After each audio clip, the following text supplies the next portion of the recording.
پھر تم اس کے بعد عہد سے پھر گئے، سو اگر تم پر اللہ کا فضل اور اس کی مہربانی نہ ہوتی تو تم خسارے میں پڑ گئے ہوتے۔ اور تم ان لوگوں کو خوب جانتے ہو جو تم میں سے ہفتے کے دن مچھلی کا شکار کرنے میں حد سے تجاوز کر گئے تھے، تو ہم نے ان سے کہا کہ ذلیل و خوار بندر ہو جاؤ، اور اس قصے کو اس وقت کے لوگوں کے لیے اور جو ان کے بعد آنے والے تھے عبرت اور پرہیزگاروں کے لیے نصیحت بنا دیا۔ اور جب موسیٰ نے اپنی قوم کے لوگوں سے کہا کہ اللہ تم کو حکم دیتا ہے کہ ایک بیل ذبح کرو، وہ بولے کیا تم ہم سے ہنسی کرتے ہو؟ موسیٰ نے کہا کہ میں اللہ کی پناہ مانگتا ہوں کہ نادان بنوں۔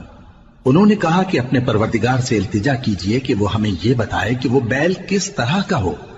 موسیٰ نے کہا پروردگار فرماتا ہے کہ وہ بیل نہ تو بوڑھا ہو اور نہ بچڑا، بلکہ ان کے درمیان یعنی جوان ہو، سو جیسا تم کو حکم دیا گیا ہے ویسا کرو۔